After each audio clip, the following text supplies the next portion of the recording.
10번째 주일 예배를 시작하겠습니다. 우리가 사랑하는 역사와 우주와 세상에는 신비롭다고 말할 수밖에 없는 깊이가 있습니다. 그 깊이는 인간이 그 어떤 방식으로도 처리할 수 없는 생명의 원천입니다. 생명의 원천이 바로 하나님이기에 오늘도 우리는 일상을 멈추고 하나님을 예배합니다. 찬송하는 소리 있어 사랑 기뻐하노라. 하늘 아버지의 이름 거룩하노라. 세상 사람 찬양하자. 거룩하신 하나님께 할렐루야.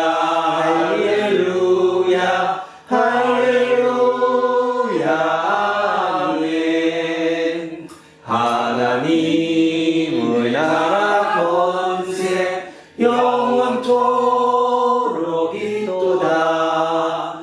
하나님의 영광 나라 거룩하도다. 하늘 보좌에 계신 주님 세상 주관하시도다. 할렐루야.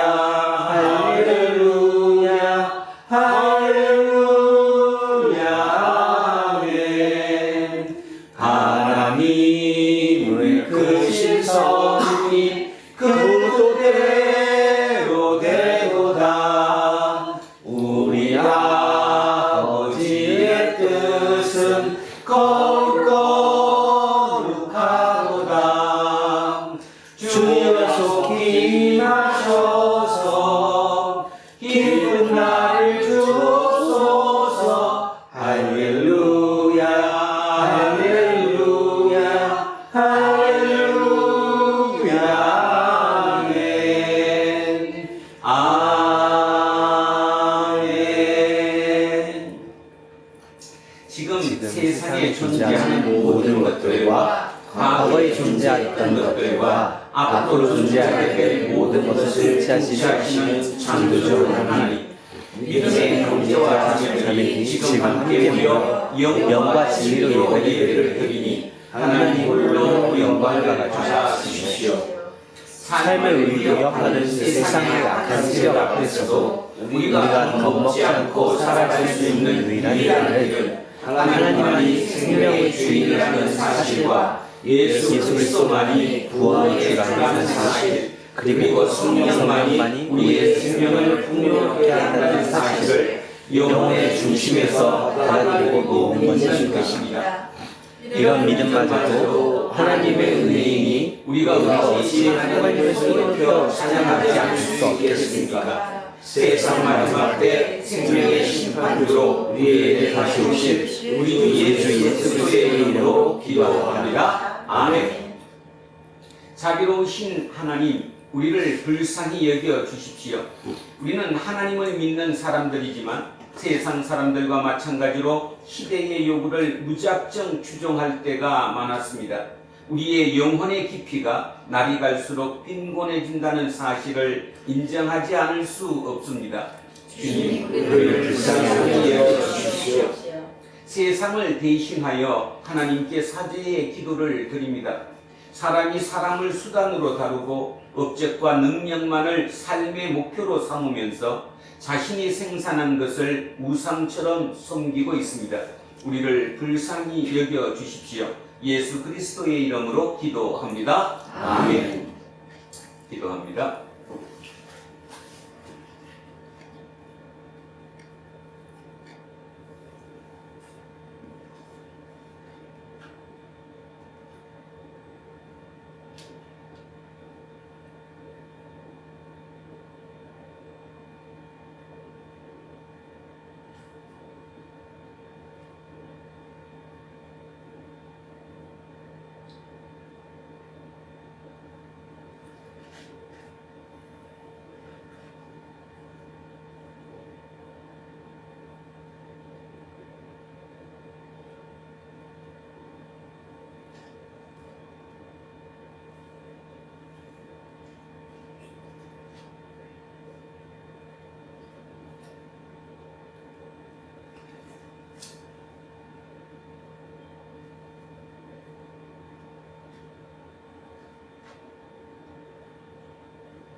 만일 우리가 우리 죄를 자백하면 그는 믿으시고 이로사 우리 죄를 사하시며 우리를 모든 불의에서 깨끗하게 하실 것이요. 저는 예배를 인도하는 목사로서 이 말씀과 2000년 교회의 예배 전통에 따라서 예수 그리스도의 이름으로 여러분에게 선포합니다. 지금 여러분이 아랜 모든 죄는 용서받았으니 기뻐하시고 이웃의 잘못도 기꺼이 용서하십시오. 아멘. 자리에 앉아주십시오. 309장 찬송하겠습니다. 309장입니다. 목마른 내 영혼 주가 이미 허락한 그 귀한 영생수 주여 갈망합니다. 그 약속 따라서 힘써 간구하오니 오 주여 내 기도 어서 들어주소서.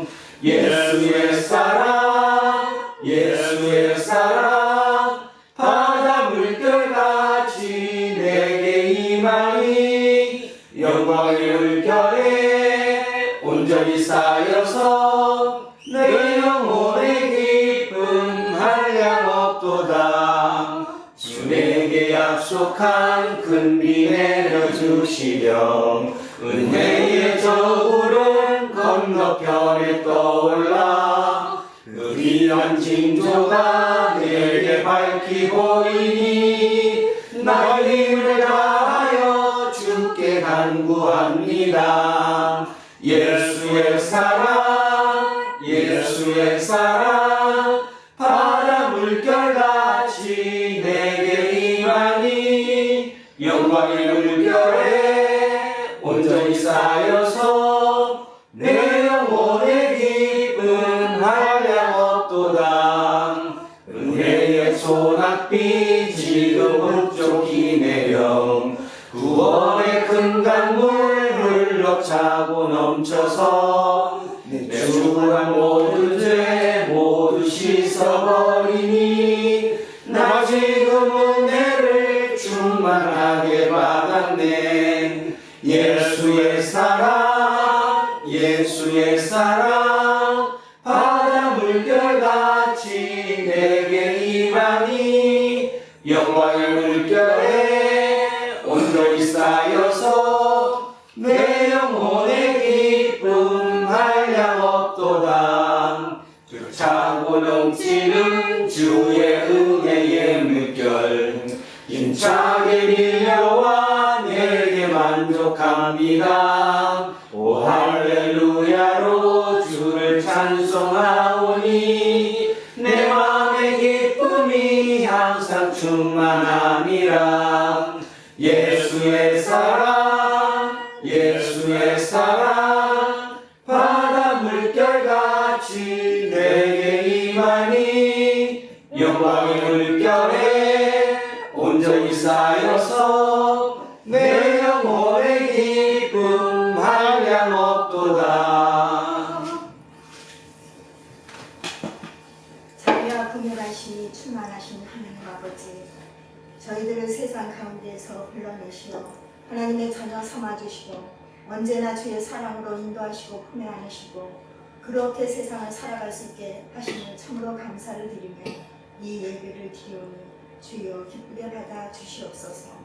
사랑의 아버지 하나님, 지난 한 주간도 이 험한 세상을 살아가며 날마다의 날들이 고통과 힘 속에 있다 할지라도 성령이 말할 수 없는 탄식으로 우리를 위해 친히 간구하심으로 그리하여 살아갈 수 있게 하여 주시오니 감사를 드립니다. 내가 생각했던 길과 너무나도 다른 하나님의 길을 알아갈 수 있게 하여 주시고 나와 너무 다른 하나님의 생각을 알게 하시오니 이제 우리가 로마서 강해를 통하여서 이 땅 위에 남은 자로서의 정체성을 가지고 하루하루 잘 살아갈 수 있도록 도와주시옵소서. 예수님의 낮고 겸손한 마음을 품고 즐거워하는 자들과 함께 즐거워하고 우는 자들과 함께 울며 악을 악으로 갚지 말게 하옵시고 모든 사람과 더불어 화목하며 내가 처한 곳에서 하나님의 나라를 이루어갈 수 있도록 성령님이여 우리를 도와주시옵시기를 간절히 원합니다.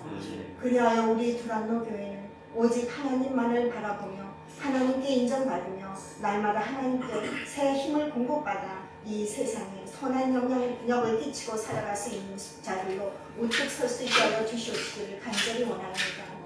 단위에 서시는 이 목사님, 위로와 자비의 주님께서 날마다 품에 안으시고 그리하여 맡겨주신 하나님의 자녀들을 하나님 앞에 날마다 잘 인도할 수 있는 귀한 은혜를 허락하여 주시옵시기를 간절히 원합니다.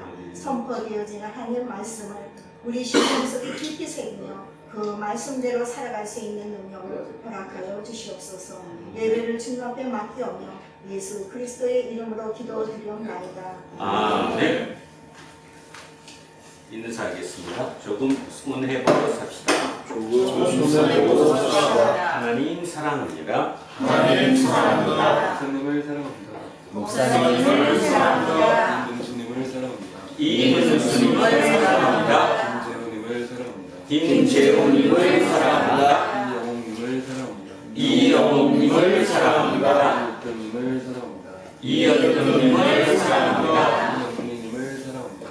이영웅님을 사랑합니다. 이영웅님을 사랑합니다. 이양승님을 사랑합니다. 이양승님을 사랑합니다. 윤정숙님을 사랑합니다. 윤정숙님을 사랑합니다. 이연승님을 사랑합니다. 이연승님을 사랑합니다. 안병관님을 사랑합니다. 안병관님을 사랑합니다. 천요셉님을 사랑합니다. 천요셉님을 사랑합니다. 이동영님을 사랑합니다. 이동영님을 사랑합니다. 이정근님을 사랑합니다. 이정근님을 사랑합니다. 김재세님을 사랑합니다. 김재세님을 사랑합니다. 우리 김종민님을 사랑합니다. 우리 모두를 사랑합니다.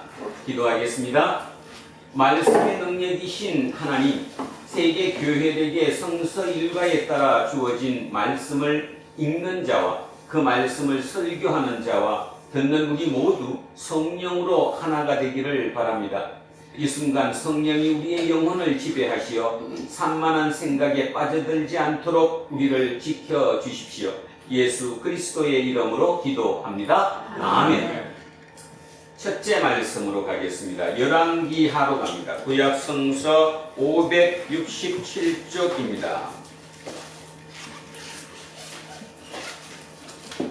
구약성서 567쪽.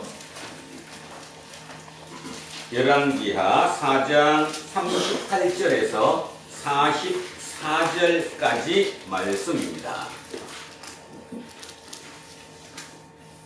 567쪽 열왕기하 4장 38절에서 44절 찾으셨으면 한 목소리로 합독하시겠습니다.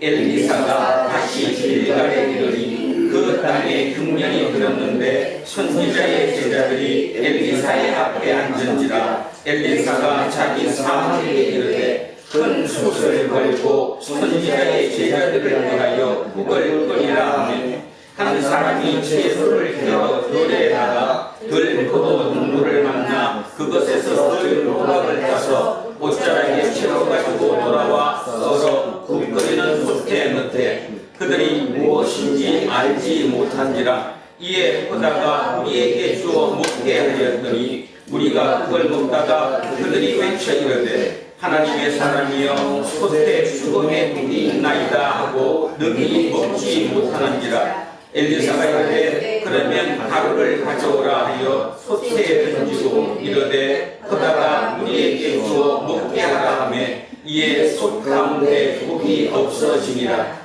한 사람이 바알 살리사에서 걸어와서 처음 만든 떡, 곧 보리떡 20개와 또 자루에 담은 채소를 하나님의 사람에게 드린지라. 그가 이르되 우리에게 주어 먹게 하라. 그 사환이 이르되 내가 어찌 이것을 100명에게 주겠나이까 하나. 엘리사는 또 이르되 우리에게 주어 먹게 하라. 여호와의 말씀이 그들이 먹고 남으리라 하셨느니라. 그가 그들 앞에 주었더니 여호와께서 말씀하신 대로 먹고 남았더라. 아멘.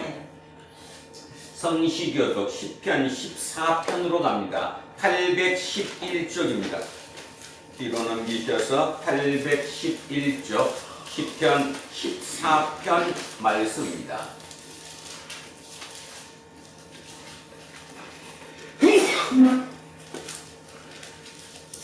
자, 811쪽 10편 14편.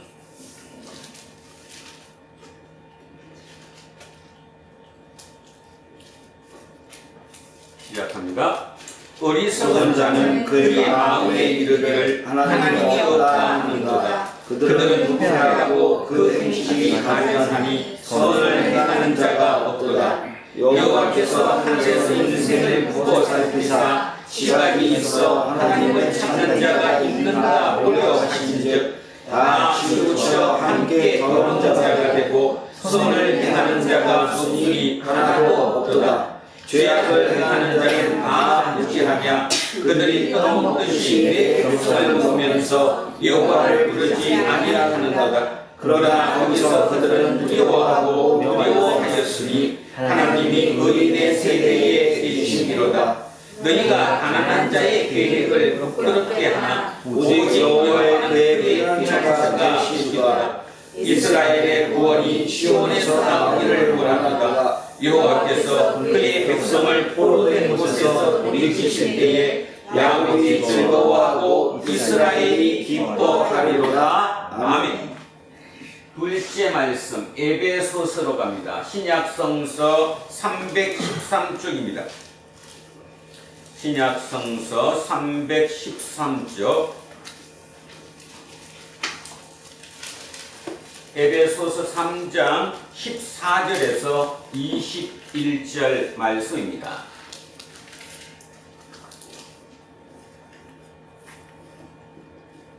자, 313쪽 에베소서 3장 14절에서 21절 말씀 시작하겠습니다.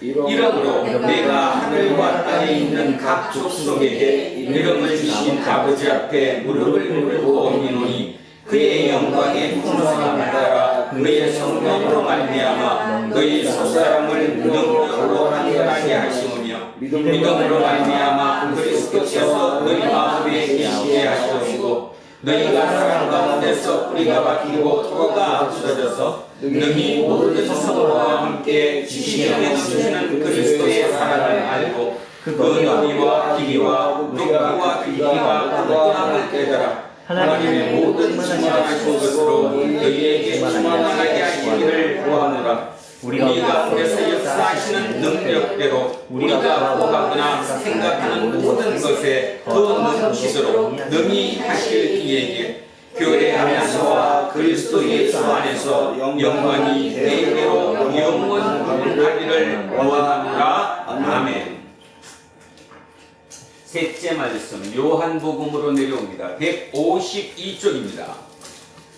152쪽 앞쪽으로 내려오셔서 요한복음 6장 1절에서 21절까지 말씀입니다. 152쪽 요한복음 6장 1절에서 21절입니다.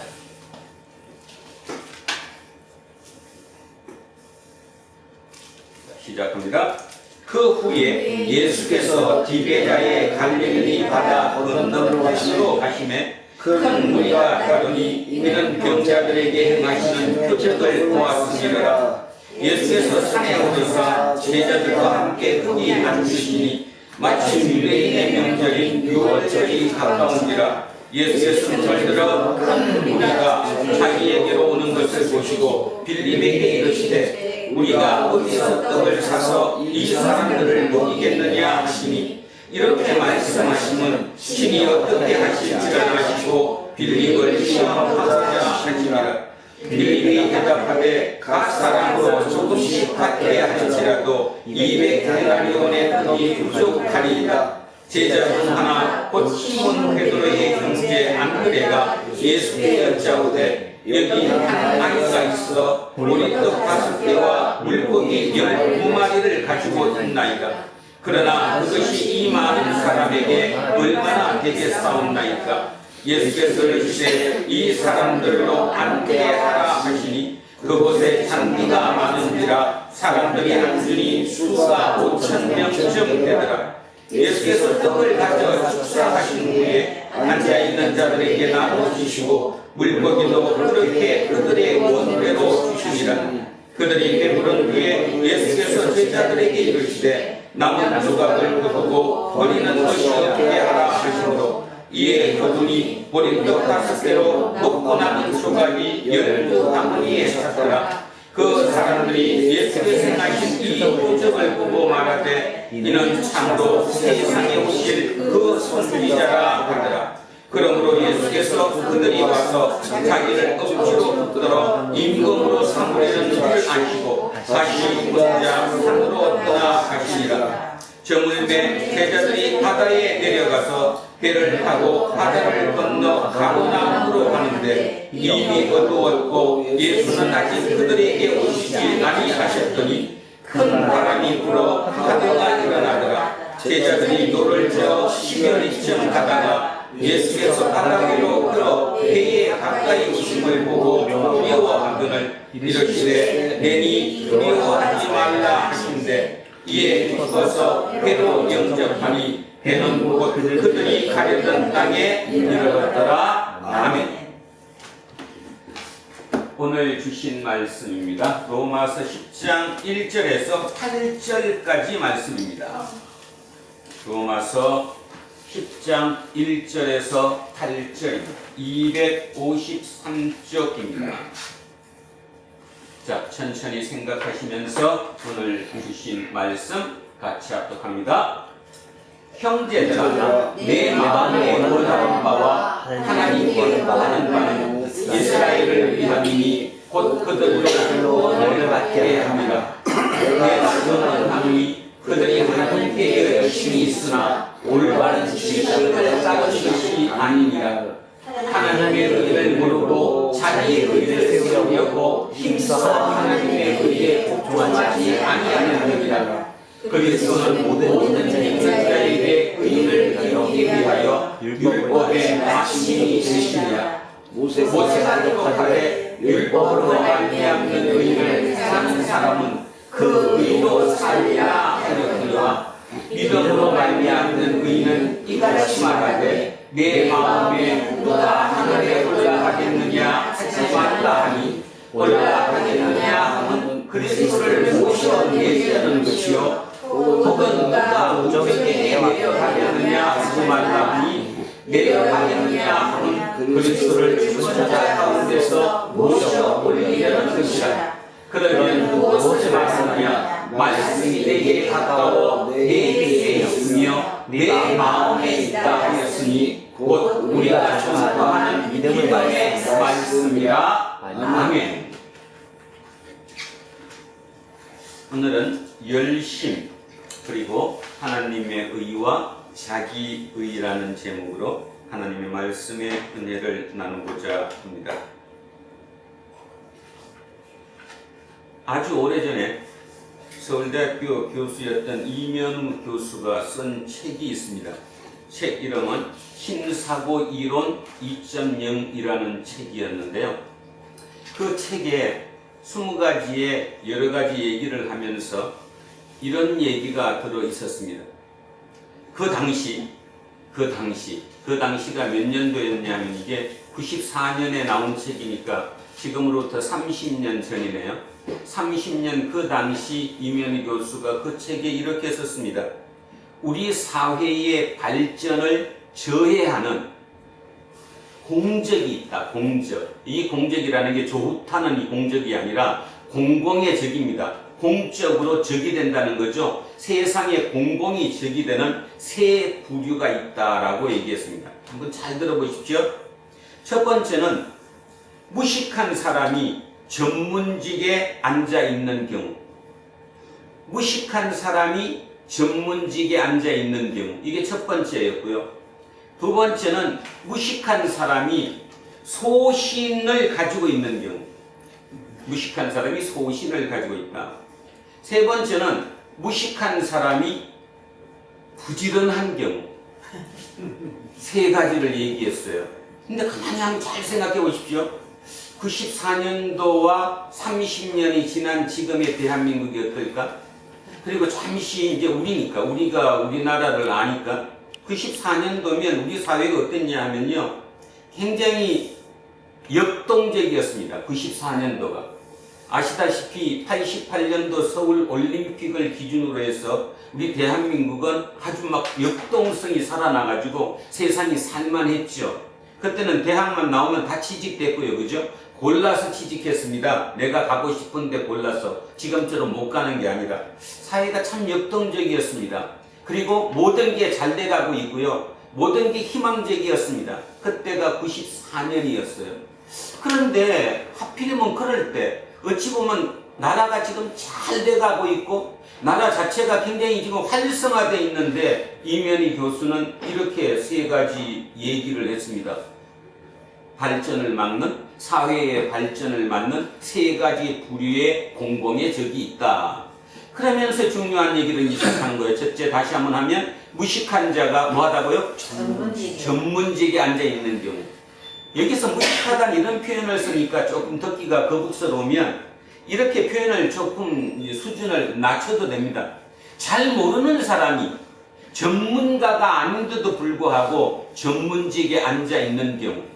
이런 경우는 지금 많죠. 특히 지금 정부에 어마어마하게 많습니다. 그죠? 지금은 뭐 검사가 모든 걸 다 하죠. 모든 걸 다 합니다. 모든 전문직의 그 대부분의 검사 출신들이 다 가서 앉아 있습니다. 전문직이 아닌데 자기가 전문가가 아닌데도 불구하고 무식한 사람이 잘 모르는 사람이 그 자리에 가서 앉아 있다라는 것입니다. 이게 얼마나 사회에 큰 해를 끼치느냐 하면 굉장한 해를 끼친다라는 얘기예요. 두 번째가 그 무식한 사람이 또는 잘 모르는 사람이 소신까지 있어요. 소신까지. 여러분 제가 하는 얘기 한번 잘 들어보고 어디서 들어본 것 같지 않으면 생각해 보십시오. 이런 말 많이 씁니다. 제가 전문가는 아니지만 이렇게 좋은 기회를 제게 주셔서 제 소신을 가지고 최선껏 소신껏 한번 일해보겠습니다. 뭐 누구 얘기인지는 알죠? 요즘 대부분 그런 사람들이 많습니다. 어디에 이렇게 지명 받으면 그렇게 기자회견을 합니다. 제가 전문가는 아니지만 저한테 이렇게 기회를 주어줬으니 제가 최선을 다해 소신껏 한번 해보겠습니다. 그 소신이 죽이는 거예요. 소신이 죽인다고. 사회를 병들게 한다 그런 뜻입니다. 사회를 더 발전지향적으로 되지 못하게 하고 뒤로 후퇴시킨다라는 거죠. 자, 그게 이면우 교수의 두 번째 부류였습니다. 세 번째 부류는 제일 문제인데 거기다가 부지런하기까지 해요. 부지런하다는 뜻이 뭡니까? 잘 모르는 사람이 부지런해요. 그러면 어떤 문제가 생기죠? 요거 보면 요거도 하고 싶고 저거 보면 저거도 하고 싶고 그죠? 다 한번 해보고 싶어요. 잘 모르니까. 선후가 있어야 되는데 어느 걸 우선 해야 되고 하지 말아야 되는 걸 멈춰야 되는데도 불구하고 부지런하니까 아침 일찍부터 일어나가지고 그냥 그거 다 하는 거예요. 그래서 가장 큰 피해를 입힌다. 근데요 제가 이 얘기를 다시 한번 제가 이번 설교를 준비하면서 보면서 어떤 생각을 가졌냐 하면 이제 우리는 결론을 알잖아요. 결론을 안다는 말이 뭔가 하면 94년도 이 책이 처음 나왔을 때 많은 사람들이 뭐 거기에는 끄떡했지만 완벽하게 뭐 우리나라가 설마 그랬어요. 근데 한번 우리 역사를 가만히 돌아보십시오. 이제는 돌아볼만 하니까 94년도에 이런 얘기를 했는데 그로부터 3년 뒤인 97년도에 대한민국 역사상 가장 큰 쇼킹한 사태를 맞이했죠. 뭐죠? IMF. 그리고 IMF가 터지고 났을 때 대부분 얘기가 어떤 얘기였는가 하면 샴페인을 너무 일찍 터뜨렸다. 이렇게 표현을 했어요. 샴페인을 일찍 터뜨렸다는 말이 뭐예요? 그렇게 가면 안 되는데. 그죠? 너무 빨리 잘 살게 되니까 뭐가 좋아지다가 보니까 다 내 거라고. 그렇게 됐다 이런 뜻입니다. 그래서 결국 우리는 우리 역사상 엄청난 쇼킹한 사태를 맞이하게 됐죠. 3년 뒤에. 물론 지금 돌이켜 생각해보면 그때 그 IMF 그 쇼크가 지금의 2024년 대한민국을 있게 한 원동력입니다. 그때 사회를 뒤집지 않았더라면 지금의 기회는 또 없는 거죠. 어찌됐건 역사라는 게 이렇게 흐른다는 거예요. 그러면서 어쩌면 그게 이 얘기를 보면서 지금 가장 적합한 우리 얘기가 아닐까, 2023년 대한민국의 문제가 아닐까 생각했습니다. 무자격자가, 다시 얘기하면 잘 모르는 사람이 전문직에 앉아 있어요. 두 번째, 그 잘 모르는 사람이 소신까지 있어요. 세 번째는 그 잘 모르는 사람이 굉장히 부지런해요. 열성적이라는 거죠. 그래서 이 땅을 지금 어떻게 될까? 그래서 94년으로 돌아가서 지금을 생각해 보니까 앞으로 3년 뒤, 4년 뒤 어떻게 될까? 두려운 마음이 듭니다. 요즘 한국 사회 중에 일부, 진짜 극소수의 일부들은 미래를 두려워합니다. 어떻게 되지? 이렇게 나가다가 문제가 심각해질 텐데 하는 부류들이 극소수 있는 반면, 대다수의 사람들은 뭐 지금도 살아왔는데 뭐 그렇겠지 이렇게 나가죠. 지금 한국 사회는 진짜 다른 나라, 우리나라가 아닌 외부에서, 바깥에서 바라보는 대한민국은 지금 심각합니다. 진짜 심각합니다. 그런데 94년도에 그 얘기와 어쩌면 그렇게 흡사한지요. 흡사하죠, 그죠? 그래서 지금 앞으로 어떻게 일어날지 모른다는 겁니다. 그리고 중요한 거는 94년도 이 책을 읽으면서 고개는 끄덕였지만 바꿔야 되겠다는 생각은 하지 못했어요. 하지 못했죠. 그래서 기업이고 정치고 사회 모든 전문야에 그냥 그런 사람들이 그렇게 섞여서 같이 살아갔어요. 설마 했던 거죠. 3년 뒤에 그렇게 맞이했습니다. 2000년 전에 누구도, 이스라엘 사회도 그리했습니다. 이스라엘을 이끌고 있는 사회의 지배층이 누군데? 바리새파, 사두개인, 뭐 이런 율법학자들, 이런 사회 리더층들이 지금 이면호 교수가 얘기했던 것처럼 똑같이 너무 부지런해요. 열성적이에요. 그런데 뭐가 없어요. 열성적인데 부지런한데 너무 소신이 또 세요. 거기다가 뭐가 없어요? 전문직에 사회 리더에 앉아 있는 거예요. 그러니까 사도 바울 입장에서는 어떠했을까요? 이 민족 그대로 두면 망한다는 생각이 있었을 겁니다. 근데 우리는 또 역사를 알잖아요. 그래서 제가 역사를 한번 추리해 봤어요.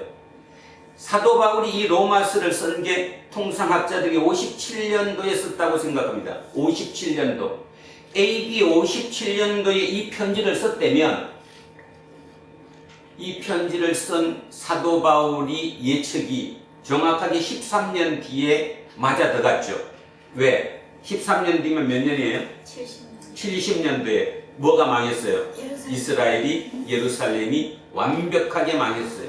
그죠? 역사라는 게 그런 거거든요. 그래서 생각하는 거, 깨우친다는 거예요. 오늘 본문을 그런 면에서 바라보면 사도 바울이 그렇게 안타까워했을까? 그죠? 사도 바울이 9장에서 뭔 얘기했잖아요. 내가 죽더라도, 내가 그리스도와 끊어지는 한이 있더라도 그들을 살려주면, 구원받게 해준다면 나는 그렇게 하겠노라고 했던 그 애달파는 마음이 왜 생겼을까를 우리는 안다는 거예요. 그러면서 오늘은 이런 부탁으로 여러분들과 같이 출발하고 싶습니다. 실제로 대한민국 지금 위험합니다. 진짜 위험합니다.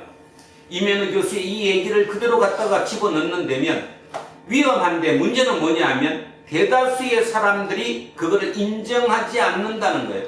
뭔가 하면 전문가가 아닌 무식한, 다른 말로 얘기하면 잘 알지 못하는 사람이 그 자리에 앉아 있는데도 불구하고 그들은 소신까지 있어요. 거기다가 부지런함까지, 열성까지 갖춰져 있어요. 이유는 뭐냐면 자기 과거에 성공했던 그 성공이 자기의 지금의 밑바탕이기 때문이지요. 자기가 그 자리에 앉은 것은 옛날에 무엇인가 자기가 성취하고 성공했기 때문이에요. 그리고 중요한 사실은 그들이 대부분 명문대 출신의, 서울대 출신이겠죠. 그것도 가장 좋은 서울대 법대 출신의 그래서 보통 세상 사람들은 저 정도 능력 있는 사람이 그 자리에 앉았으면 전문가는 아니더라도 잘 알아서 잘 하겠지.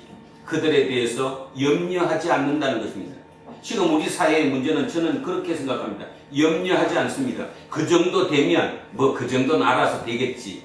그런데요, 지금 얼마나 많이 삐거덕거립니까? 근데 이게 시간이 흐르고 나서 그들이 물러났을 때는 이미 어찌 해볼 방법이 없는 지경까지 가지 않을까, 그런 생각을 해봤습니다. 그리고 두 번째는 우리 개인의 문제입니다. 우리 개인조차도 지금 여기에 빠져 있는지 모릅니다. 내가 옛날에 성취했던 거, 내가 어떻게 성공했던 그 성공의 패러다임, 그 성공의 방식을 그대로 소신을 갖고 밀고 나가는 거예요. 그것이 믿음이라고 생각할 수도 있다는 거죠. 그리고 또 하나는 특히 기독교인으로서 제일 문제는 뭐냐 하면 지금 우리 대한민국의 기독교도 이 얘기랑 똑같다는 거예요. 이 얘기랑 똑같이 소신을 가지고 열성을 가지고 그렇게 나간다는 거예요. 돌아볼 기회를 갖지 못한다는 거죠. 그래서 오늘 시간에는 여러분 개인적으로도 본인을 돌아봐야 합니다. 내가 지금 잘 가고 있는가? 내가 지금 하나님의 뜻에 맞게 가고 있는 것인가? 하나님이 과연 이것이 하나님 뜻에 맞는 것인가? 여기에 대한 끊임없는 질문을 통해 자기를 객관화시켜서 볼 수 있어야 한다는 것입니다. 그런데 전혀 그게 없다라는 거죠. 그리고 미리 오늘 하기 전에 한마디를 더 표현하면 오늘도 이 로마서 지금 10장을 들어갔는데요. 사도 바울이 로마서 전체 16장 중에 9장, 10장, 11장 세 개 장에 걸쳐서 이스라엘에 대한 얘기를 하고 있습니다. 그 말은 자기 동족에 대해서 굉장히 애타하는 마음을 많이 가지고 있었다라는 거죠. 그럴 정도로 세 장에 걸쳐서 얘기를 하고 있는데 결국 그 내용이 반복됩니다. 결국 반복돼요. 그러면 이유가 뭘까? 왜 사도 바울은 그렇게 세 장에 걸쳐서 중요한 얘기, 이스라엘에 대한 얘기를 반복해서 썼을까? 제가 그냥 추측을 해보면 첫 번째 한 가지 이유는 마음속에 어떤 끄림칙함이 있었을 거예요. 뭔 말이죠? 사도 바울 본인 자체가 바리새인이었어요. 그리고 유대교의 리더였어요. 근데 크기가 뭐를 했죠? 개종을 했잖아요. 그러니까 저쪽 입장에서는 사도 바울이 뭐예요? 배신자 아니에요? 배신자? 그러니까 배신자니까 계속 공격을 해요? 안 해요? 엄청난 공격을 했잖아요. 심지어는 암살당까지 만들어서 사도 바울을 죽이지 못하면 우리는 밥도 먹지 않겠다고 얘기했던 사람들이 생겼을 정도로 그렇게 대적하고 있는 그들을 향해서 사도 바울이 왜 이렇게 애타하는 마음을 가졌을까? 그냥 모른 척하면 그만인데 자기 하는 얘기대로 나는 당신들의 사도가 아니라 이방인의 사도다. 나는 이방인 선교만 하면 그것이 하나님의 뜻이니까 나는 아무 관계없다. 그러면 그냥 편한 거잖아요. 그런데도 불구하고 왜 그렇게 애타하면서 그 대적을 하는 그들을 마음속으로 안타까워했을까? 두 번째는 확실한 걸 봤기 때문에. 그 확실한 게 뭐죠? 확실한 게 예수 그리스도의 복음, 예수가 그리스도이라는 것을 확실하게 믿은 거죠. 오늘 우리에게 필요한 것도 뭐냐 하면 좀 전에 얘기했던 것처럼 무식한 자가 그게 중요한 게 아니라 그 무식이 유식으로 바뀌어야 된다는 거예요. 지금 오늘의 우리에게서 그 무식한다, 잘 모른다는 것은 누구를 잘 모르는 거예요? 하나님을 잘 모르는 것이고 예수 그리스도를 잘 모르는 거죠. 이렇게 얘기하면 여러분들은 이거 내가 왜 예수를 몰라? 예수를 믿는데 아니요. 우리는 어떤 면에서 예수를 너무 모를 수 있습니다. 누구처럼? 유대인처럼 그 당시 2000년 전 그 유대인들처럼 예수를 인정하지를 못하는 거예요. 그 말은 모른다는 거잖아요. 왜 그를 몰랐을까에 대한 궁금증이 생겨요. 왜 몰랐을까요? 똑똑한 사람들인데. 쉽게 얘기하면, 다시 얘기하면 한국 사회로 따지면 서울대 법대를 나오고 판사 출신이고 검사 출신이고 굉장히 똑똑한 사람들인데 왜 그들이 자기가 지금 하는 일이 잘못된 것이라고 느끼지 못했을까?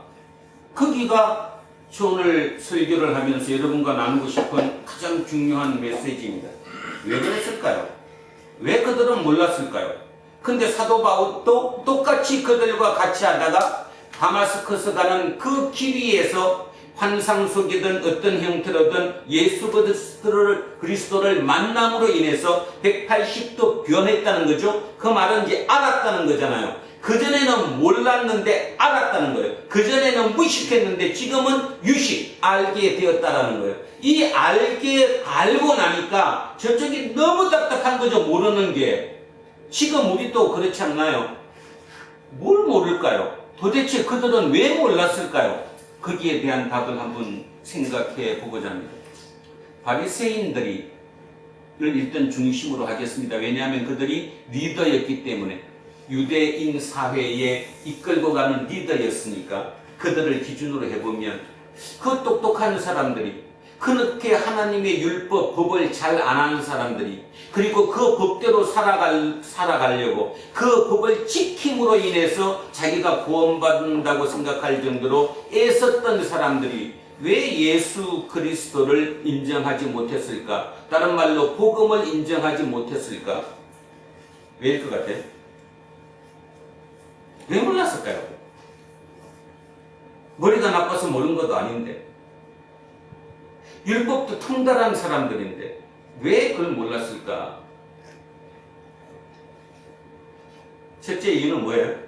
예수 그리스도가 정상적으로 돌아가셨어요? 아니면 십자가에 돌아가셨어요? 십자가에 돌아가셨다는 말 뜻이 뭐예요? 나무 위에 돌아가신다면 저주받은 자죠? 그러니까 받아들일 수 없었던 거죠. 자기들이 그를 메시아로 받아들일 수 없었던 거예요. 그거보다 더 중요한 거.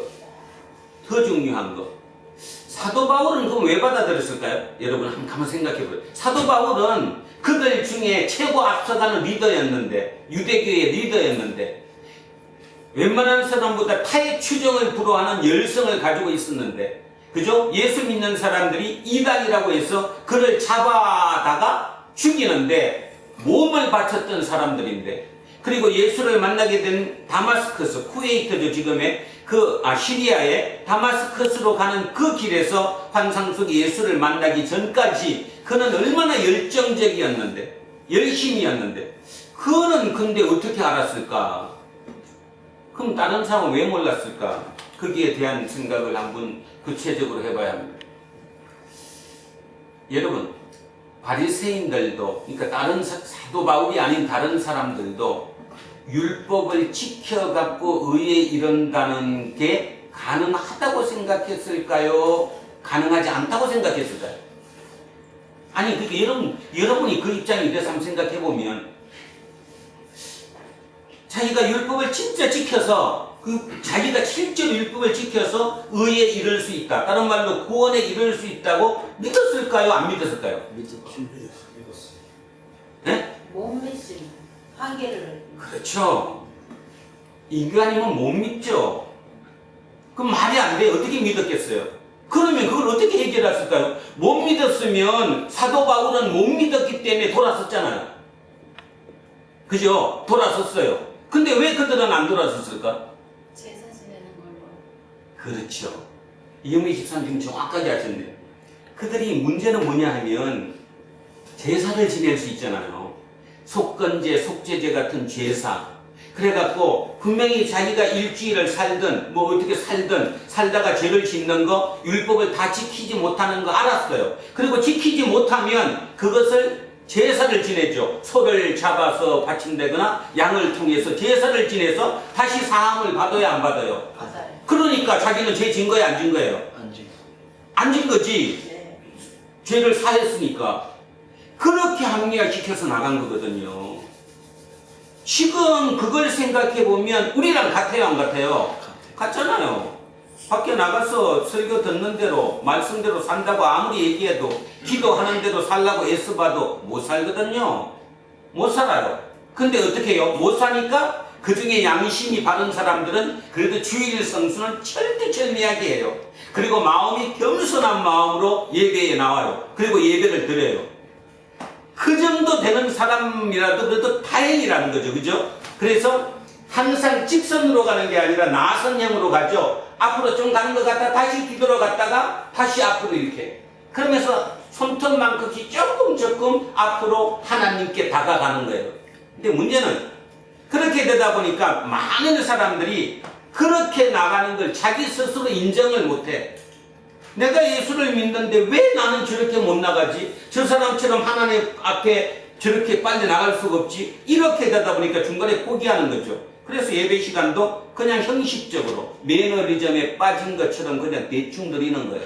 그냥 대충 사는 거예요. 그것이는 거예요. 그냥 맨날 설교하다가 목사가 진짜 제대로 살아라, 율법대로 지키며 살아라, 성경 말씀대로 살아라는 거는 목사의 얘기일 뿐이에요. 그냥 설교일 뿐이고 실제 내 삶과는 아무 관계가 없는 거예요. 그렇게 돼버리는 거죠. 그리고 예배가 많은 문제가 있죠. 교인 수가 많고 예배가 드리면 그냥 어떤 카타르시스를 어떤 열정적인 믿습니다 한다거나 아니면 찬송가를 막 여러 걸 불러가지고 한다거나 그런 것으로 카타르시스를 대신 느껴버리는 그런 식으로 소모하고 만드는 거예요. 그러니까 결국은 하나님 앞에 다가서지 못하는 거죠. 그런 면에서 따져보면 저를 비롯한 여기 있는 여러분 모두 어느 누구 예외 없이 우리는 바리새인이랑 똑같아요. 하나님 앞에 다가서지 못하는 거예요. 지난주에 은혜 받았는데 이번 주엔 똑같아. 중요한 사실입니다. 중요한 사실.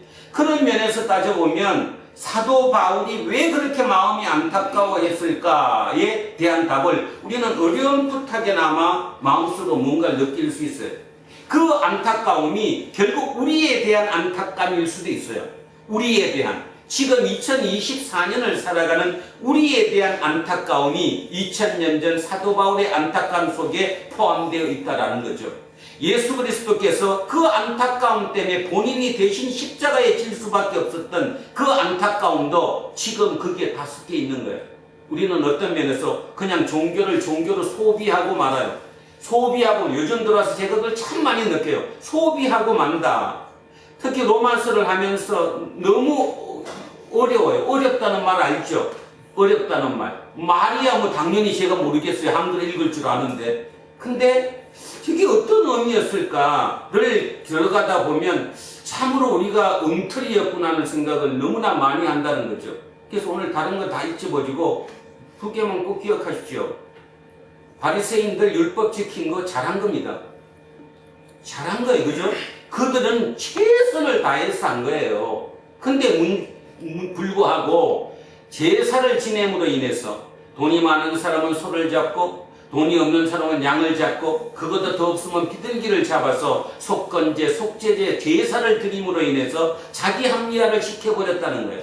그 자기 합리화가 지금은 없느냐는 거죠. 내가 죄를 졌기 때문에 좀 잘못된 거니까 11조를 더 많이 한다거나 헌금을 더 많이 한다거나 주일 성수를 더 열심히 지킨다거나 또는 그런 것 때문에 봉사활동을 더 열심히 한다거나 그러므로 말미암아 그게 그냥 없어졌다라고 생각하는 그 마음이 혹시라도 우리 속에 있지 않은가.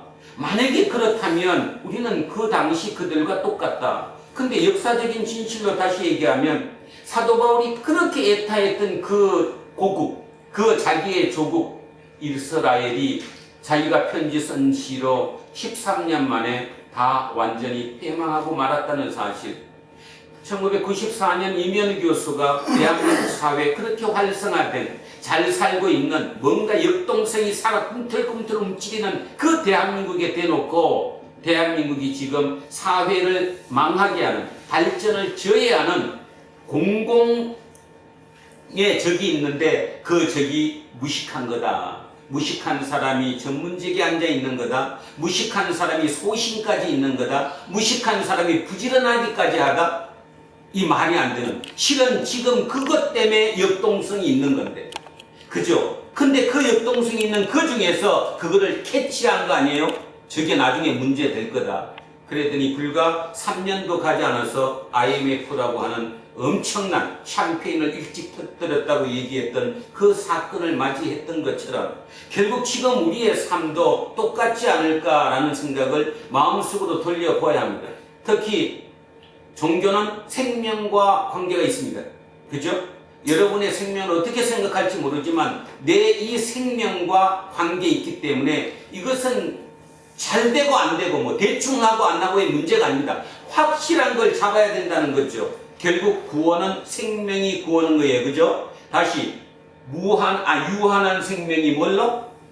무한한 생명으로 영생으로 옮겨가는 것이 구원이에요. 그래서 이거는 그냥 대충 뭐 그냥 대충 나중에 어떻게 되겠지가 아니라 절대적인 것이라는 거죠. 그 절대적인 것을 누가 깨달았냐 하면 사도 바울은 깨달은 거예요. 자기도 율법을 지켜서, 그죠? 율법의 의를 통해서 그 위치에 도달하려고 했는데 해도 안 된다는 걸 느꼈기 때문에 도중에 포기해버리고 예수 그리스도를 믿게 된 거죠. 그리고 그분을 연구하고 그분을 생각하면 할수록 그게 옳다는 걸 알았다라는 거예요.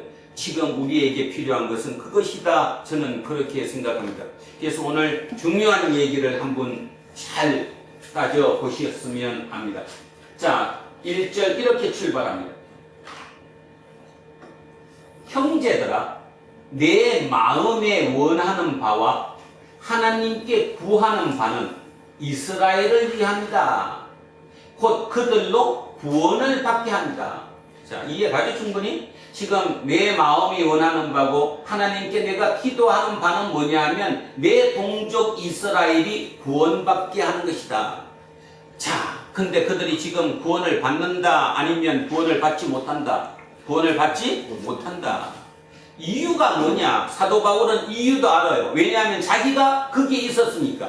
자기가 거기에 앞에 나갔던 사람이었으니까. 앞서 나갔던 사람이었으니까 거기가 뭐가 문제 있는 걸 아는 거죠.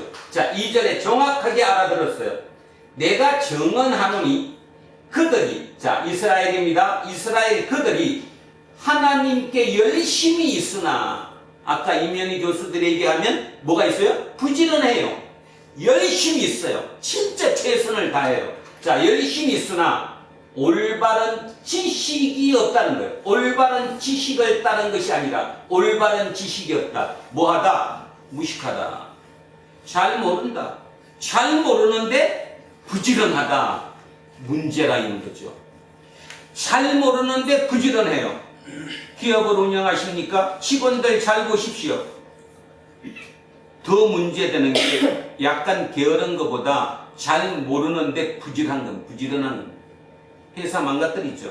국가도 망가뜨리고 모든 것을 망가뜨립니다. 지금 똑같잖아요. 사도 바울이 정확하게 본 거예요.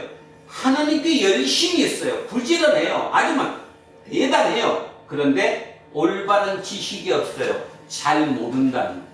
그러면 이 올바른 지식이 뭐냐라는 문제가 되죠. 뭐를 모르느냐? 올바른 지식을 모르느냐? 자, 3절 갑니다. 하나님의 의를 모르고, 답 나왔죠? 뭐를 모르는 거예요? 하나님의 의를 모르는 거예요. 그리고 자기 의를 세우려고 힘써 하나님의 의에 복종하지 않아요. 순종하지 않는다는 거예요. 결국 하나님의 의를 몰라요. 자기 의를 알지. 그럼 중요한 것은 오늘 우리가 알아야 되니까 하나님의 의가 뭐고 자기 의가 뭐냐라는 거죠. 자기 의부터 먼저 합시다. 율법을 지켜서 하라는 대로 지켜서 내가 의에 이른다. 그게 무슨 의예요? 자기 의. 다른 말로 율법의 의예요. 율법의 의는 자기 의예요. 내가 그거를 지켜서 행하면 그것에 이른다라고 믿는 것. 근데 이게 가능하다 불가능하다? 불가능하다. 누구든지 안다. 바리새인들도 알았다. 근데 알았는데 그들은 그 안 되는 부분을 뭘로? 제사를 지내는 걸로, 그죠? 해버렸다. 그 얘기. 그죠? 그렇게 했다는 거예요. 근데 또 하나 더. 하나님의 의가 왜 어렵냐 하면, 그러면 하나님의 의는 뭐냐? 하나님의 의가 뭐예요? 예수 그리스도의 복음이에요. 하나님의 의가 나타났어요. 하나님의 그 의가 어디에서 나타났어요? 십자가에 하나님의 의가 나타났어요. 로마서의 가장 핵심은 그거예요. 하나님의 의가 어디에 드러났다? 십자가에서 하나님의 의가 드러났다. 그러면 하나님의 의가 뭐냐? 곧 예수 그리스도의 십자가 죽음. 그것이 하나님의 의예요. 그러면 이게 뭔 말이냐? 어렵죠? 이런 말이죠. 자, 내가 애쓰고 노력하고 법을 지켜서 구원에 이른다. 그게 뭐예요? 자기 의고 율법의 의예요. 그죠? 근데 그게 가능하다 불가능하다? 불가능하다. 누가 얘기하는 거예요? 사도 바울이. 그거 불가능하다. 결국 자기가 해봤는데 된다 안 된다? 안 된다. 그러면 뭘로 바꿔야 돼 이제? 예수 그리스도가 나를 대신해서 십자가에 돌아가시고 죽으시고 내 모든 죄를 사하시고 그리고 나를 대신해서 죽었다. 이것은 내가 뭐 하는 거예요? 믿어요. 믿는 거예요. 근데 여러분, 율법 지키는 게 쉬울까요? 믿는 게 쉬울까요? 율법 지키는 게 쉬워요. 맞아요. 지키는 게 쉬워요. 제가 예전에도 한 번 얘기한 적이 있는데 우리 친구들이랑 자주 얘기하는 것 중에 하나, 저 파주에 있는 반도체 장비 회사가 신입생이 아니지, 신입사원 초봉을 삼성전자만큼 더 주는, 그러니까 이미 그 시간이 꽤 오래됐는데 10여 년 조금 안 된 기간 같아요. 그때 연봉 6천을 줬대요, 초봉으로. 그럼 엄청나게 준 거 아니에요? 그런데 문제는 거기 들어와서 신입사원으로 들어오면 일을 어떻게 하느냐? 시시를 하지 않는데요. 뭔 일 해라고 얘기를 하는 게 아니라 네가 이 회사에 맞는 일을 찾아서 네가 알아서 해라. 그러면 대부분이 그렇게 들어왔던, 어쩌면 스카이 출신들인데 똑똑한 애들이 3개월 되면 다 나간대요. 그와 똑같아요. 그냥 시키는 건 잘하는 거예요. 가르쳐주면, 율법은 시키잖아요. 정해져 있잖아. 이런 건 하지 마라, 이건 이렇게 해라. 그러니까 그게 따라서 하기만 하면 되는 거예요. 근데 믿는다는 건 뭐예요? 드러나지 않아요. 그리고 율법을 지키는 거는 자기 스스로 느낌이 옵니다. 뿌듯하잖아.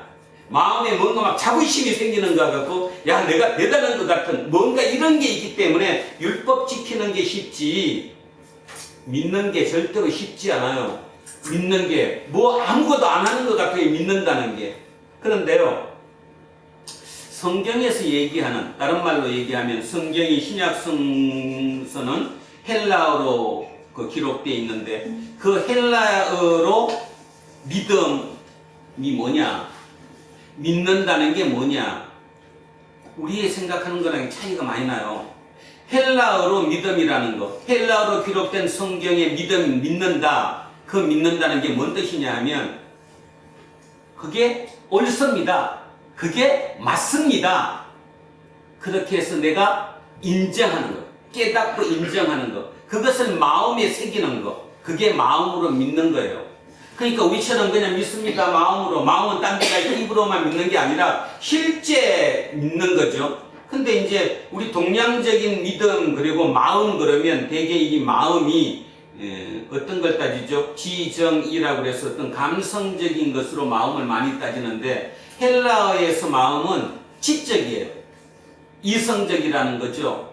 그러니까 이성적으로 판단해서 내가 마음으로 믿는다, 그 말은 어떤 뜻이라고요? 아, 그거 맞습니다, 그거 옳습니다, 그거 당연합니다, 이렇게 해서 내가 완벽하게 깨달아서 내가 받아들이는 거, 그것이 마음으로 믿는 거예요. 그러니까 마음으로 믿는 게 그렇게 쉽지 않아요. 지금 여러분 중에도 자기 스스로 한번 생각해 보시라니까. 내가 믿습니다, 진짜 믿습니까? 깨달아서 믿습니까? 이성적으로 변함없이 확실하게 믿습니까? 그렇게 얘기하면 믿는 것 같기도 하고 안 믿는 것 같기도 하고, 이게 허지부지 된다라는 거죠. 자, 믿음이라는 거. 여기서 믿음은 바로 그런 거예요. 그래서 그 믿음, 그것이 믿음이에요. 하나님의 의를 믿는다는 것은 예수 그리스도의 복음을 믿는 것이고, 그 복음을 믿는다는 것은 마음으로 확신해서, 내가 마음으로 깨달아서 마음속으로 굳어지게 딱 이성적으로 믿어지는 것, 그게 믿음이라는 거죠. 그래서 그 믿음이 참 쉽지가 않아요. 그러니까 우리도 믿음 이렇게 얘기하면 믿음이 좋다 뭐 이렇게 얘기할 때 어떤 감성적으로 어떤 행위를 드러나는 어떤 그런 것을 보고, 아, 저 사람 믿음 좋다 이렇게 하지, 그냥 가만히 나와가지고 가만히 있는 사람들 보고 속이 들여다 보이지도 않는데 저 사람 믿음이 좋다 안 좋다 참 판단하기가 되게 어려운 거죠. 근데 믿음이라는 게 그렇다는 겁니다. 그러니까 그런 믿음이 지금 우리가 회복된다면 우리의 삶은 완전히 진짜 바뀌어질 수 있죠. 그래서 믿음이 완벽하게 어느 정도 마음속에 새겨진 사람들은 그 삶이 드러나는 형태가 그냥 일반적이진 않다는 거예요. 맨날 말로만 믿습니다 하고는 틀리다라는 거죠. 자, 하나님의 의입니다. 하나님의 의. 그래서 이 하나님의 의는 전적으로 하나님의 은혜의 길이에요. 요거 자기 의는 내 노력의 길이고 요것은 전적으로 은혜의 길이라는 거죠. 하나님의 은혜로 거기다가 내 모든 걸 맡기는 거예요. 그것이 구원받을 수 있는 길이라고 믿는 거예요. 사도 바울이 깨우친 거는 그거를 깨우쳤어요. 하나님의 의를 깨우쳤어요. 그러니까 사도 바울이 봤을 때 자기의 동족 그 바리새인들이 왜 예수를 못 받아들이는가 하고 생각해 봤더니 그들이 하나님의 의를 모르는 거예요. 알라고 생각도 안 하는 거예요. 그리고 그들 입장에서는 이거를 알 수가 없는 거예요. 좀 전에 제가 말씀드렸던 것처럼 자기가 율법을 다 지킬 수 없다는 건 알지만 해결 방법이 있어요. 제사 지내는 거. 그리고 실제로 율법을 지키는 게 편하지, 습성적으로 지금까지 그렇게 살아왔으니까 그게 편하지, 그냥 아무것도 믿습니다 이게 편하지 않다라는 거죠. 그런 이유에 의해서 하나님의 의를 그들은 모르고 있어요. 그러니 얼마나 답답하겠어요. 근데 이 얘기가 2000년 전 얘기가 아니라 지금 2024년 대한민국 우리의 얘기라는 거예요. 우리의 얘기. 우리도 가만히 보면 자기 의가 강하지 하나님의 의를 아느냐? 글쎄요. 그렇게 만만하지 않습니다. 진짜 만만하지 않아요? 자, 하나님의 의를 모르고 자기 의를 세우려고 힘써 하나님의 의에 복종하지 않는 거예요.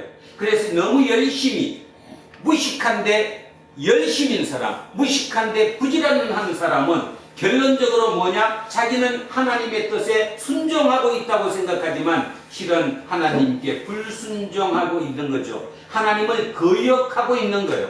오늘 우리는 그것을 우리 스스로 돌아봐야 돼요. 내가 지금 하나님의 뜻에, 하나님의 말씀에 거역하고 있는가? 하나님께 순종하고 있는가? 거역하고 있는가? 본인밖에 모릅니다. 남이 얘기해 줄 수 있는 게 아니니까 한번 자세히 생각해 보십시오. 내가 진짜 순종하고 있는지 아니면 내가 거역하고 있는지 생각해 보셔야 합니다. 그리스도는 모든 믿는 자에게 의를 이루기 위하여 율법의 마침이 되시는 거예요. end of law. 자, 율법의 마침이 되는 게 그리스도라는 거예요. 그러니까 지금까지 율법으로 다 가다가 그 율법의 마지막 끄트머리는 항상 누가 있다라는 거예요? 예수 그리스도가 있다는 거예요.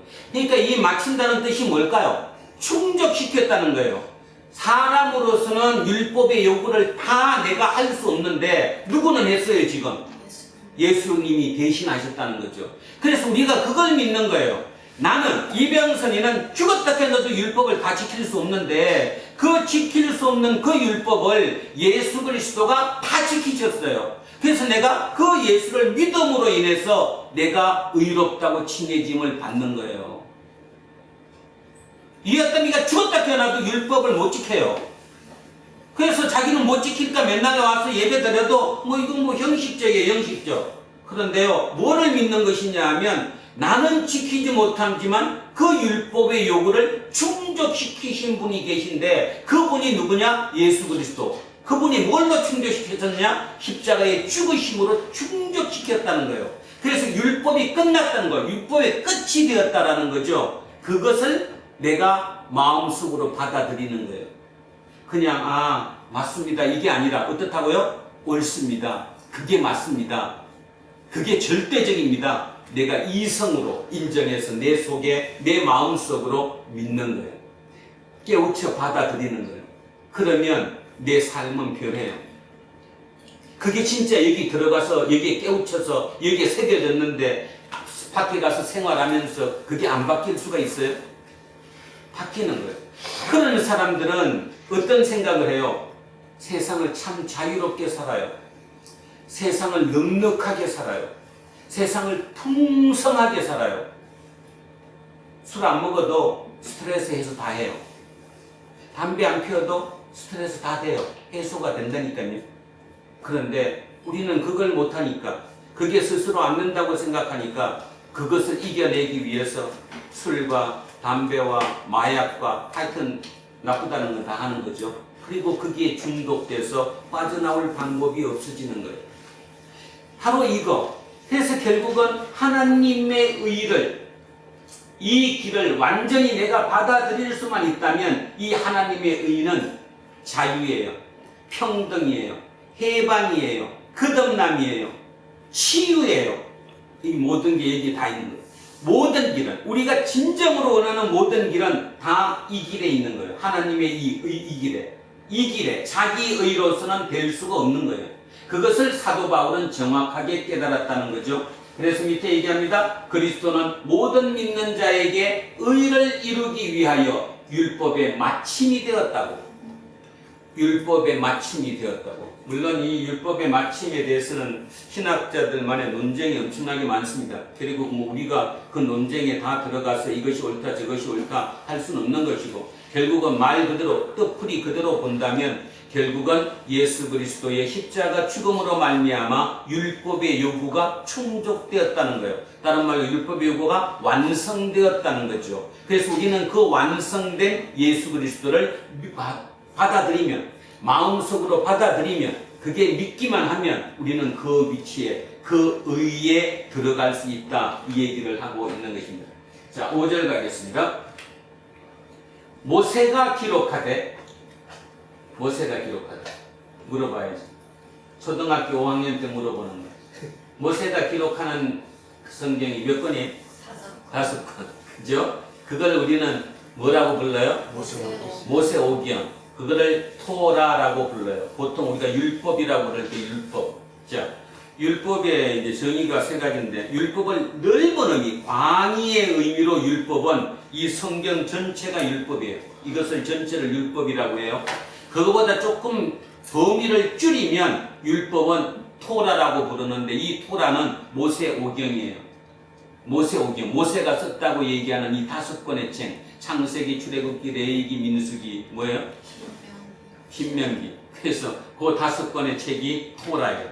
그 다음에 그거를 아예 줄여버리면 뭐예요? 십계명. 십계명이 토라예요. 그래서 뭐 율법 할 때 그 율법 의미를 잘 이렇게 생각해 보셔야 합니다. 자, 그래서 여기 이렇게 하는 거예요. 모세가 기록하되 율법으로 말미암는 의를 행하는 사람은 그 의로 살리라 하였거니와. 이게 말은 굉장히 쉬운데 좀 전에 얘기했던 것처럼 어려워요. 이게 다른 말로 얘기하면 이런 말입니다.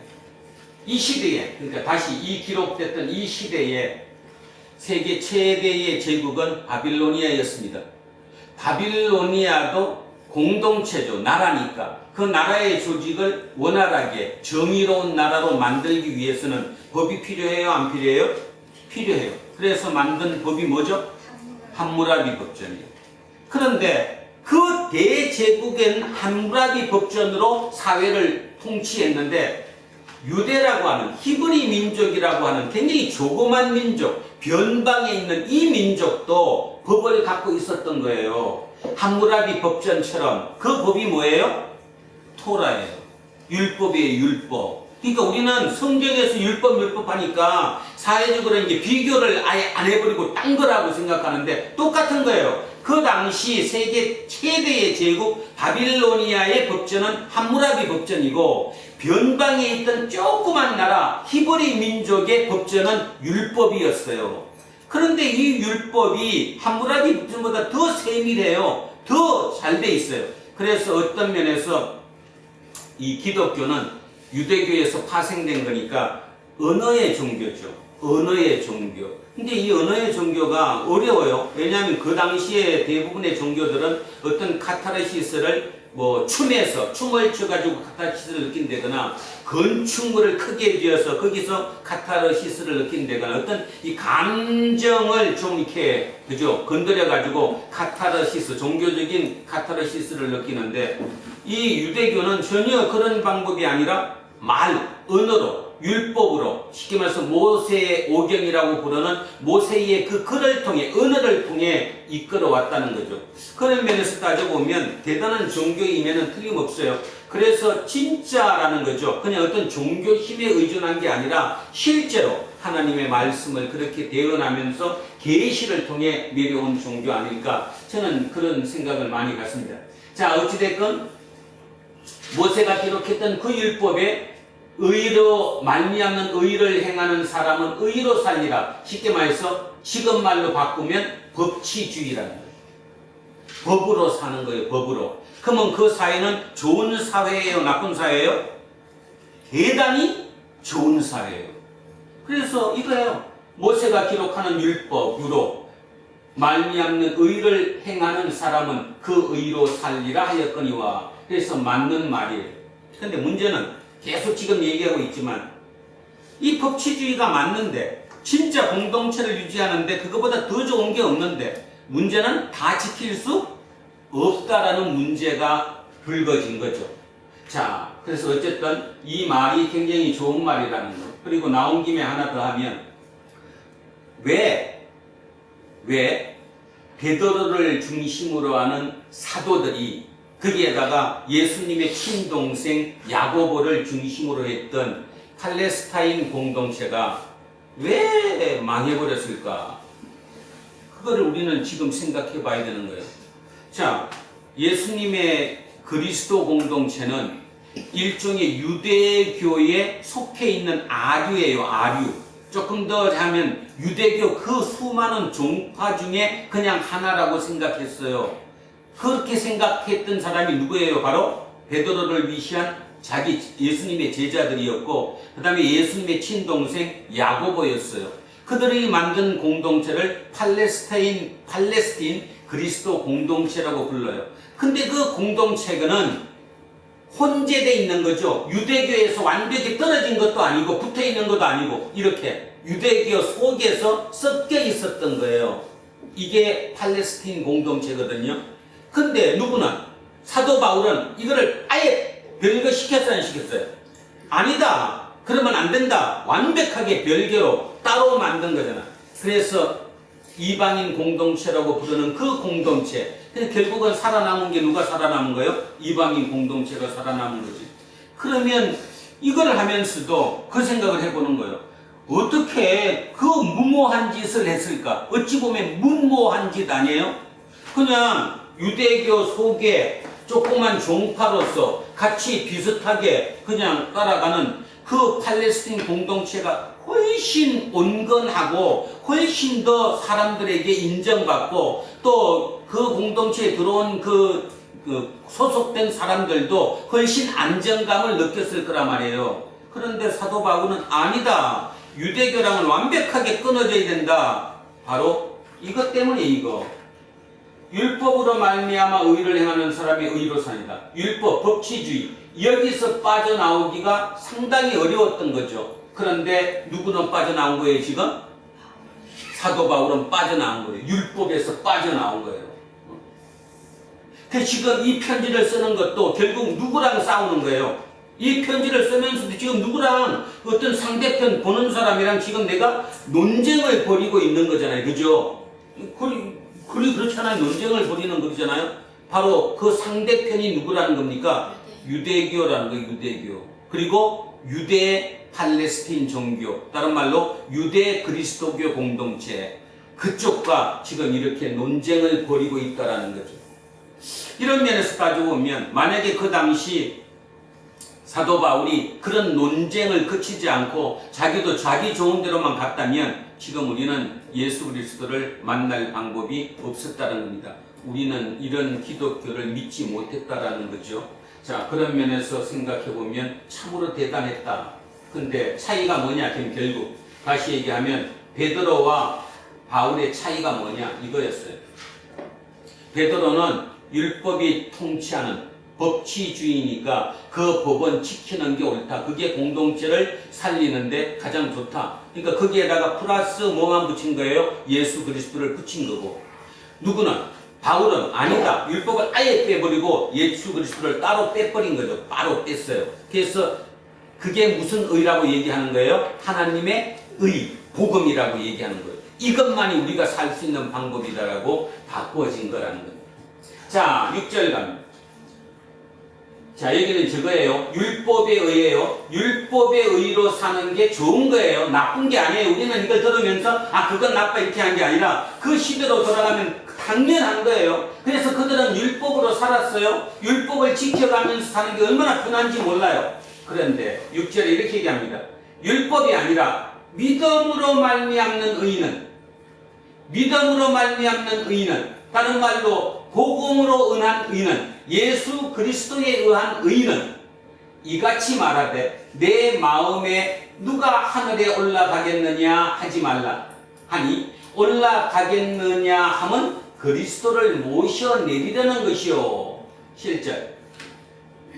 혹은 누가 무저갱에 내려가겠느냐 하지 말라 하니 내려가겠느냐 함은 그리스도를 죽은 자 가운데서 모셔 올리려는 것이라.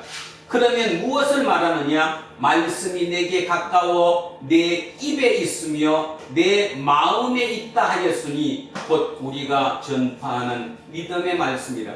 6, 7, 8절이 좀 어렵죠. 자, 한번 본문을 찾아가 보겠습니다. 신명기 30장으로 갑니다. 신명기 30장입니다. 310쪽 정도 될 것 같은데요. 310쪽. 자, 구약성서 310쪽에 신명기 30장.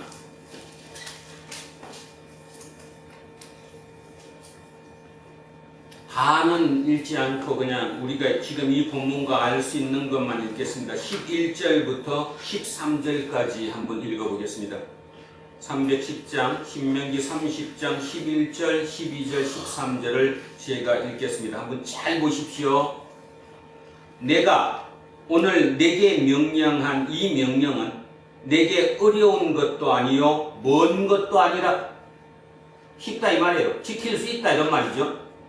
하늘에 있는 것이 아니니, 자, 하늘에 있는 것이 아니니 내가 이르기를 누가 우리를 위하여 하늘에 올라가 그의 명령을 우리에게로 가지고 와서 우리들에게 들려 행하게 하랴 할 것이 아니요. 그러니까 하늘에 올라갈 필요가 있다 없다? 없다. 하늘에 있는 게 아니다. 자, 이것이 바다 밖에 있는 것이 아니니 내가 이르기를 누가 우리를 위하여 바다를 건너가서 그의 명령을 우리에게로 가지고 와서 우리에게 들려 행하게 하랴 할 것도 아니니라. 이 본문에서 오늘의 본문을 가지고 온 거예요. 6절, 7절, 8절을. 자, 14절까지 읽겠습니다. 오직 그 말씀이 내게 매우 가까워서 내 입에 있으며 내 마음에 있은즉 내가 이를 행할 수 있느니라. 자, 하나님의 명령이 하늘에 있대요? 하늘에 있지 않다는 거예요. 바다 건너에 있대요. 저 먼 바다? 아니래요. 어디에 있대요? 입과 마음 속에 있대요. 그러니까 내 입 속에 있는 내 마음에 믿은 그것을 내가 그냥 행하기만 하면 된다라는 얘기를 이렇게 신명기에 적어 놓은 거예요. 그 신명기에 적어 놓은 그 얘기를 사도 바울은 이렇게 갖고 온 거예요. 어떻게 차이 나나 보세요. 6절, 7절, 8절 다시 읽습니다. 6절부터. 믿음으로 말미암는 의는, 자, 믿음으로 말미암는 의예요. 하나님의 의예요. 자, 이같이 말하되 내 마음에 누가 하늘에 올라가겠느냐 하지 말라 하니 올라가겠느냐 함은 그리스도를 모셔 내리려는 것이요. 하늘에 올라가서 그리스도를 땅으로 모시고 내려와야 된다는 거죠. 자, 7절에 혹은 누가 무저갱에 내려가겠느냐. 원문에는 바다라고 그랬는데 여기는 무저갱이라고 바꿨어요. 이 무저갱은 하늘에 대비되는 땅 속이죠. 밑에, 하늘 대비 밑에. 그냥 무저갱은 여러 뜻이 있는데 죽은 사람들이 가는 곳이에요. 무저갱. 다른 말로 하면 지옥. 그럼 되겠지. 우리식으로 표현하면. 자, 누가 지옥에 내려가겠느냐 하지 말라 하니 내려가겠느냐 하면 그리스도를 죽은 자 가운데서 모셔 올리려는 것이다. 죽은 자 가운데서 그리스도를 모셔와서 부활시키겠다라는 거예요. 자, 이게 가능하다 불가능하다? 불가능하다라는 거죠. 그 말은 뭔 말인가 하면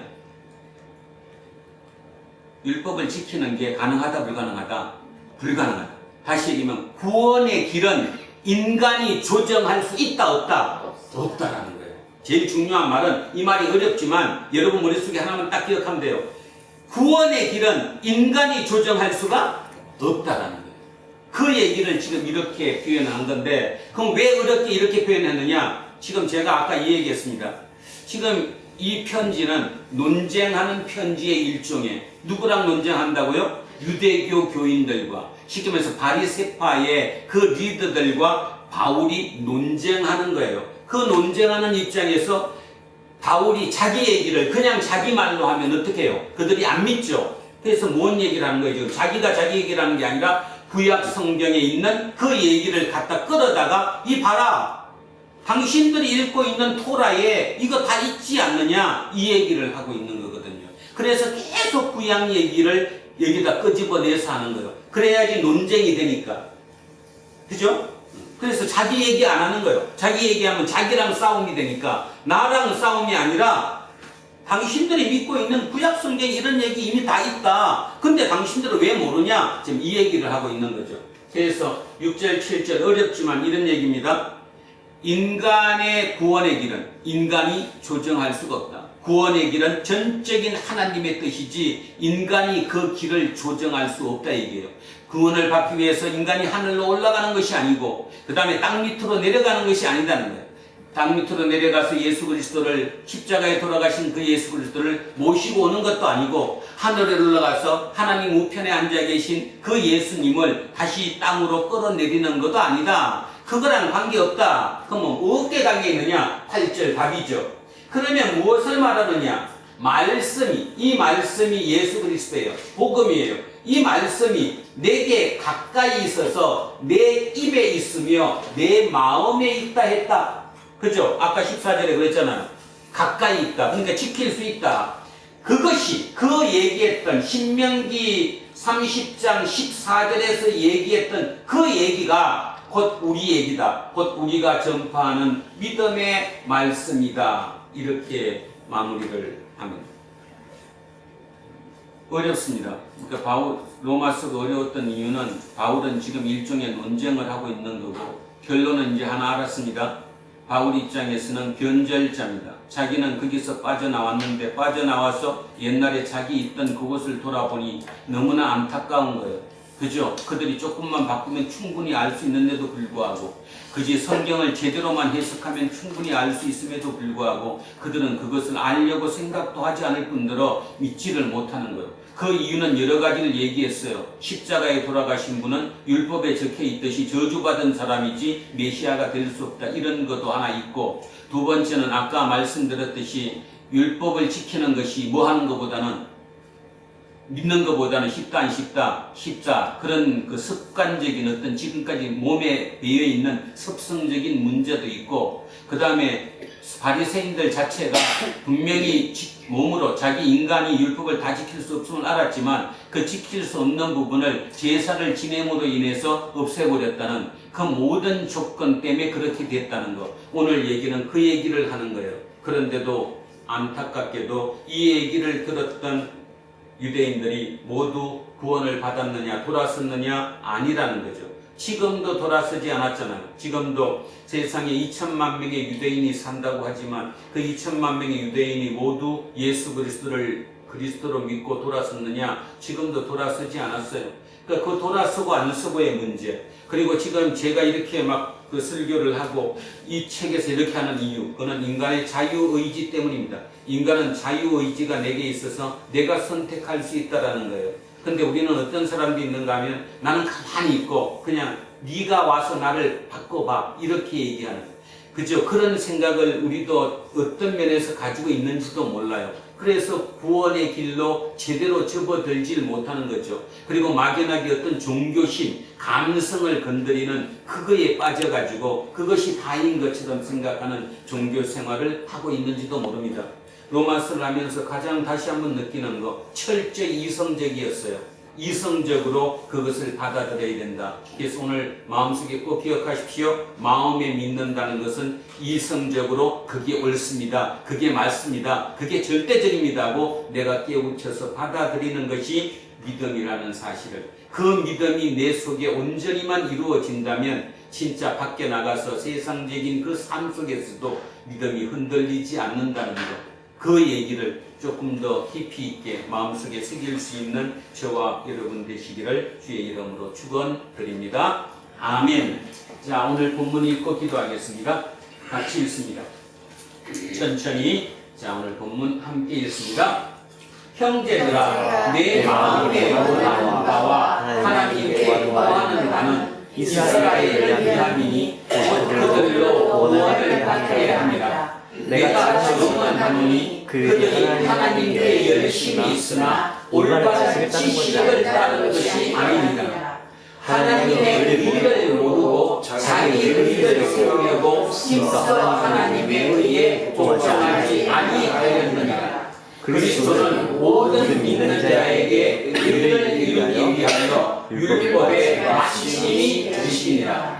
모세가 기록하되 율법으로 말미암는 의를 행하는 사람은 그 의로 살려야 하였거니와 믿음으로 말미암는 의는 이같이 말하되 내 마음에 누가 함께 올라가겠느냐 하지 말라 하니 올라가겠느냐 하면 그리스도를 모셔 내리려는 것이요 혹은 누가 무적에게 내려가겠느냐 하지 말라 하니 내려가겠느냐 하면 그리스도를 죽은 자 가운데서 모셔 올리려는 것이다. 그러면 무엇을 하겠느냐? 말씀이 내게 가까워 내 입에 있으며 내 마음에 있다 하였으니 곧 우리가 연습하는 믿음의 말씀이라. 아멘.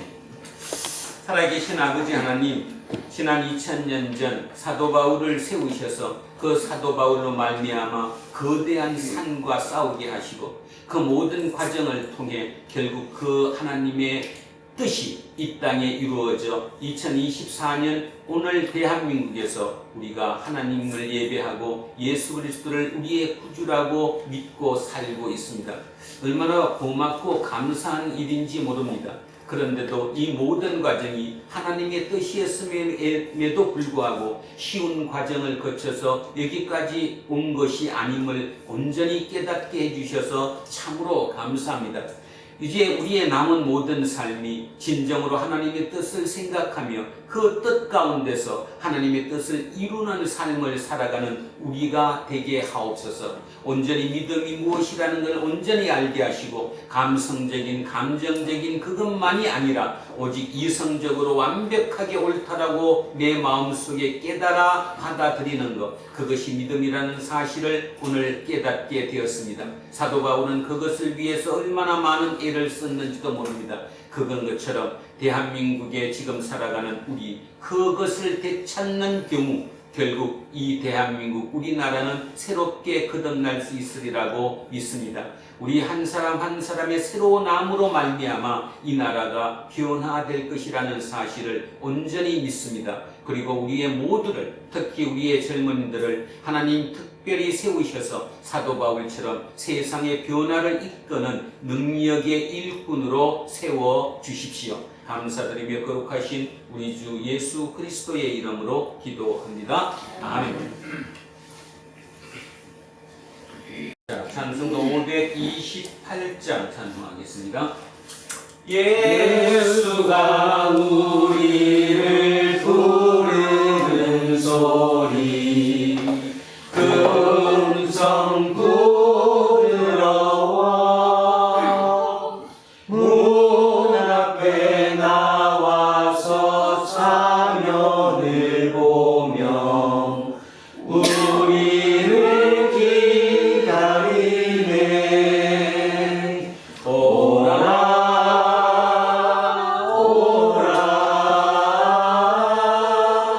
방황치 말고 오라.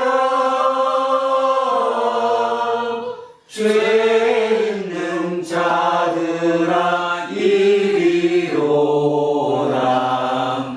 주 예수 앞에 오라. 간절히 오라고 부르실 때에 우리는 지체하랴. 주님의 은혜를 왜 아니 받고 못 들은 채 하려나. 오라 오라 방황치 말고 오라. 죄 있는 자들아 이리로 오라. 주 예수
전능하신 아버지 하나님 천지를 주로 믿습니다. 나는 그의 유일하신 아들 우리 주 예수 그리스도를 믿습니다. 그는 성령으로 인하여 본정으로 마리아께서 나시고 본디오 빌라에게 고난을 받아 십자가에 못 박혀 죽으시고 장사리 사람의 죽은 자 가운데서 다시 살아나셨으며 하늘에 오셔 전능하신 아버지 하나님 우편에 앉아 계시다가 거기로부터 살아있는 자와 완전한 자를 심판하러 오십니다. 나는 성령을 믿으며 거룩한 공교회와 성도의 일제와 죄를 용서하는 것과 몸의 부활과 영생을 믿습니다. 아멘.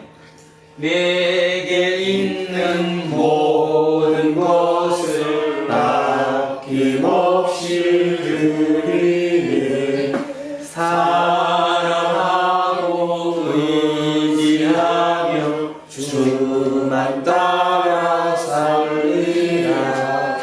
주께 드리네 주께 드리네